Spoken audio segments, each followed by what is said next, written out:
सो ये जो face modulation topic होता है ये काफी सिमिलर होता है आपका जैसा आप फ्रीक्वेंसी मॉड्यूलेशन पढ़ते हैं। तो इसमें हमें बहुत ज्यादा स्टडी नहीं करना है, इसमें हमें फ्रीक्वेंसी मॉड्यूलेशन के साथ रिलेट करते हुए स्टडी करना है, ठीक है। तो इसका जो स्टैंडर्ड एक्सप्रेशन होता है आपका फेस मॉड्यूलेशन का, वो कुछ इस तरीके से आप रिप्रेजेंट कर सकते हैं। देखिए यहां पर स्टैंडर्ड एक्सप्रेशन, तो देखिए एस टी अगर आप इस तरीके से लिखते हैं, A C cos omega C T plus K P M T. तो बेसिकली आपने किया क्या, जो सी टी का एक्सप्रेशन आप देख रहे हैं A C cos omega C T plus theta, आपको पता है यहां पर कि थीटा वेरिएबल है। तो थीटा वेरिएबल किसके कारण है, मैसेज सिग्नल के कारण। तो आपने थीटा को यहां पे क्या लिखा है, एंगल को आपने क्या लिखा है, केपीएमटी। तो यही डेफिनेशन होती है आपकी फेस मॉड्यूलेशन की। तो ये हो गया आपका स्टैंडर्ड एक्सप्रेशन। यहां पर आपने थीटा लिखा है केपीएमटी, थीटा जो वेरिएबल है वो है variable because of the message signal. तो यहां पर जो आपने अब थीटा लिखा है, तो यहां पर अब हम लिखेंगे for single tone modulation. Single tone modulation के लिए जो आपका एमटी होता है, हमने हर एक मॉड्यूलेशन स्कीम में सिंगल टोन मॉड्यूलेशन स्टडी कर रखा है। तो हम एमटी क्या लेते हैं, A M cos omega MT. इसका मतलब क्या होता है आपका कि MT contains only one single frequency F M. तो जब आप यहां पर एमटी की वैल्यू पुट करेंगे तो ये क्या बनेगा, के P A M cos omega MT. तो यहां पर ये जो के पी इंटू ए एम है, इसे हम कहते हैं डेल फाई, और डेल फाई आपका कहलाता है फेस डेविएशन, ठीक है। फेस में डेविएशन डेल फाई कहलाता है केपी इंटू ए एम, ठीक है। तो डेल फाई आप बेसिकली इस तरीके से भी रिप्रेजेंट कर सकते हैं, del phi is equal to theta maximum, क्योंकि जैसे ही आप थीटा मैक्सिमम करेंगे, कॉस की मैक्सिमम वैल्यू क्या होती है, 1 होती है, तो आपको क्या मिल जाएगा, डेल फाई मिल जाएगा। क्लियर। सो यहां से for single tone modulation S T की वैल्यू अगर आप रिप्रेजेंट करेंगे तो क्या आ जाएगा, A C cos omega C T plus del phi cos omega M T. Clear. So यहां पर ये जो डेल फाई आपने डिफाइन किया है, जिसके थ्रू आपको सिंगल टोन मॉड्यूलेशन का भी स्टैंडर्ड एक्सप्रेशन मिल गया है, डेल फाई का थोड़ा सा अगर और एनालिसिस देखें फेस डेविएशन का, तो ये जो डेल फाई है आपका, उसकी यूनिट क्या होगी, या केपी क्या है आपका।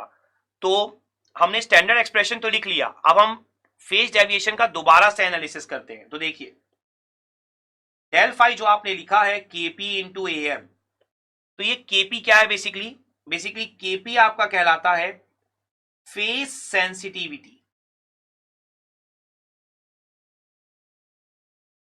देखिए मैं थोड़ा रिलेट कराऊंगा फ्रीक्वेंसी मॉड्यूलेशन के साथ, जैसा मैंने आपको स्टार्ट से ही बोला हुआ है। फ्रीक्वेंसी मॉड्यूलेशन में आपने पढ़ा था डेल एफ, फ्रीक्वेंसी डेविएशन, और डेल एफ का फॉर्मूला था के एफ इंटू ए एम। के एफ आपने पढ़ा था फ्रीक्वेंसी सेंसिटिविटी, वैसे ही केपी क्या है, फेज सेंसिटिविटी। के एफ जो था आपका, के एफ की यूनिट क्या थी, हर्ट्स पर वोल्ट। मैंने बोला था हर्ट्स है फ्रीक्वेंसी जो आउटपुट में मिलने वाली है, क्योंकि फ्रीक्वेंसी मॉड्यूलेशन में आउटपुट में फ्रीक्वेंसी वेरिएशन मिलता था, और जो वोल्ट है वो मैसेज का एम्पलीट्यूड है, क्योंकि मॉड्यूलेशन की डेफिनेशन ही यही है, because of the message signal amplitude one of the characteristics parameter of the carrier will vary. तो वोल्ट जो था वो मैसेज का एम्पलीट्यूड था, तो हर्ट्स पर वोल्ट। केपी की यूनिट आप रिलेट करिए, यहां पर आपको आउटपुट में क्या मिलने वाला है, फेस वेरिएशन। तो फेस की यूनिट क्या होती है, रेडियन, एंगल की यूनिट रेडियन होती है। और यहां पर भी जो मिलने वाली है डेफिनेशन, या जो फेस मॉड्यूलेशन आपको मिलने वाला है, वो आपने क्या बोला है, आपने स्टार्ट में लिख लिया यहां पर कि phase modulation is a technique in which phase of the carrier varies with message signal amplitude variation. तो यहां पर भी मैसेज का ही एम्पलीट्यूड वेरी होने वाला है। तो वहां पर आपने लिखा था हर्ट्स पर वोल्ट, तो यहां पर क्या लिखेंगे, रेडियन पर वोल्ट, ठीक है। तो यूनिट यहां पर लिख देंगे रेडियन पर वोल्ट। क्लियर अच्छे से। और एक और बहुत इंपॉर्टेंट पॉइंट, जो यहां पर आपका बीटा होता है, दैट मींस मॉड्यूलेशन इंडेक्स, जैसा मैंने बोला एग्जैक्टली सेम है जैसा आप एफएम पढ़ते हैं, तो नोटेशंस वगैरह भी बिल्कुल सेम आप यूज करेंगे। तो मॉड्यूलेशन इंडेक्स जो होता है बीटा, वो बिल्कुल सेम होता है डेल फाई के। तो यहां पर del phi that is phase deviation और मॉड्यूलेशन इंडेक्स दोनों ही आपके बिल्कुल सेम होते हैं। और जो मॉड्यूलेशन इंडेक्स की डेफिनेशन है वो आपकी बिल्कुल वैसे ही रहेगी जैसे आपने एएम में पढ़ा है या एफएम में पढ़ा है। तो यहां पर आपको कोई नई चीज नहीं पढ़नी है। तो मॉड्यूलेशन इंडेक्स और फेज डेविएशन बिल्कुल सेम होगा यहां पर, लेकिन फ्रीक्वेंसी मॉड्यूलेशन को अगर आप याद करेंगे तो फ्रीक्वेंसी मॉड्यूलेशन में मॉड्यूलेशन इंडेक्स बीटा वो था frequency deviation divided by FM, वहां पर सेम नहीं था फ्रीक्वेंसी डेविएशन के, लेकिन यहां पर फेज डेविएशन के बिल्कुल क्या होता है, सेम होता है।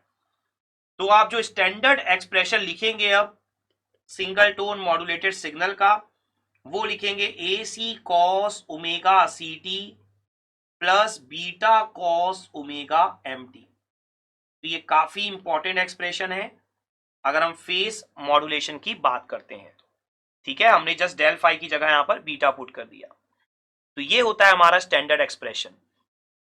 अगर आप इस स्टैंडर्ड एक्सप्रेशन को कंपेयर करें एफएम के साथ, यहां पर मैं आपके लिए एफएम का भी लिख देता हूं, ऑल दो कंपेरिजन हम बाद में और डिटेल में स्टडी करेंगे, लेकिन फिर भी अगर हम एफएम का एक्सप्रेशन यहां पर लिखें सिंगल टोन वाला, तो वो आया था A C cos omega C T plus beta sine omega M T. ये एक्सप्रेशन मैंने क्यों लिखा है आपको अब समझ में आएगा कुछ देर के बाद। अगर आप इस एक्सप्रेशन को ध्यान से देखें, दोनों एक्सप्रेशन को, ऊपर वाला है आपका फेस मॉड्यूलेशन, नीचे वाला है frequency modulation. A C same, cos cos same, omega C T same, beta beta same. फिर देखिए कॉस और साइन ये जरूर डिफरेंट है, लेकिन जो उसकी फ्रीक्वेंसी है ओमेगा एम वो भी सेम है। और आपको पता है कॉस या साइन से कोई फर्क नहीं पड़ता, मेन है उसका एम्पलीट्यूड और मेन है उसकी फ्रीक्वेंसी, वो दोनों तो सेम है अंदर भी। तो इसका मतलब क्या है कि जो टाइम डोमेन एक्सप्रेशन है, ठीक है, यहां पर आप क्या लिख सकते हैं, टाइम डोमेन एक्सप्रेशन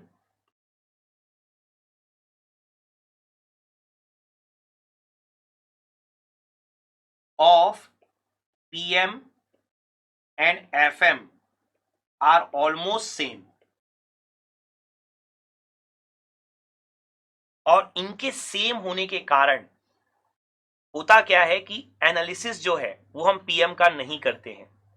पीएम के केस में हम कोई एनालिसिस नहीं सीखते हैं।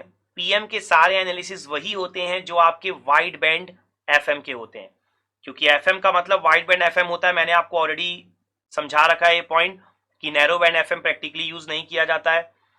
तो जो भी फॉर्मूले आपने वाइड बैंड एफएम में निकाले हुए हैं वो एग्जैक्टली आप यहां पर लिख देंगे एज इट इज। पीएम में जो आपके क्वेश्चंस पूछे जाते हैं वो पीएम और एफएम के रिलेशन से पूछे जाते हैं। पीएम का एनालिसिस पे क्वेश्चन जनरली नहीं पूछे जाते, लेकिन फिर भी आपको बेसिक्स पता होने चाहिए। तो यहां पर इनके अगर मैं फॉर्मुलेस की बात करता हूं तो बैंडविड्थ,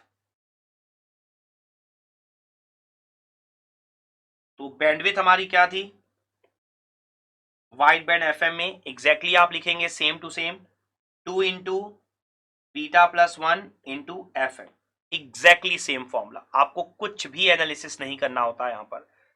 तो ये जो आपने बैंडविड्थ कैलकुलेशन की है वाइड बैंड एफएम में, एग्जैक्टली आपको यहां पर कॉपी पेस्ट करना है। और अगेन जैसा मैंने बोला कि beta should be greater than 1, क्योंकि आप वाइड बैंड के लिए ही एनालिसिस करते हैं, नैरो बैंड आपका प्रैक्टिकली एग्जिस्ट नहीं करता। नाउ बैंडविड्थ के बाद जो हमने पावर एनालिसिस किया था, पावर हमने क्या एनालिसिस किया था, देखिए पावर हमने जो टोटल पावर कैलकुलेट किया था पीटी वाइड बैंड एफएम में, वो हमने किया था AC स्क्वायर बाई 2, जो कि सेम आया था अनमॉड्यूलेटेड कैरियर पावर के। तो यहां पर भी एग्जैक्टली सेम है, आपको कुछ भी एनालिसिस नहीं करना है। तो बैंडविड्थ भी आपकी एग्जैक्टली सेम होगी, आपका पावर भी एग्जैक्टली सेम होगा, बीटा बीटा मॉड्यूलेशन इंडेक्स भी आपका एग्जैक्टली सेम है। तो जो भी आप पीएम पढ़ते हैं वो आपका एग्जैक्टली सेम होगा वाइड बैंड एफएम के। ठीक है, तो वाइड बैंड एफएम के सिमिलर होने के कारण ही पीएम का एनालिसिस आप डिटेल में नहीं करते हैं। सो आई होप आपको ये बैंडविड्थ एंड पावर वाला कंसेप्ट समझ में आ गया होगा कि आपको वाइड बैंड एफएम से ही लिखना है। एंड आई होप आपको ये पूरा कंसेप्ट जो पीएम का भी हमने इंट्रोडक्शन देखा है वो आपको समझ में आ गया होगा। इसके आगे भी हमें पीएम के बारे में बहुत कुछ पढ़ना है। पीएम के जैसा मैंने बोला मेन क्वेश्चन जो है वो पीएम और एफएम के रिलेशन से आते हैं, like FM to PM, PM to FM, phase deviation of FM, frequency deviation of PM, बिल्कुल आप रिलेट कर देते हो दोनों को और उससे आपके मेजर क्वेश्चन बनते हैं।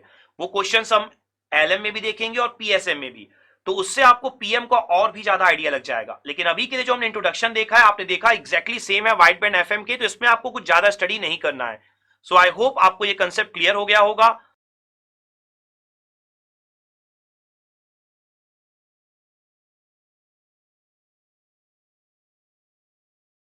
फॉलोइंग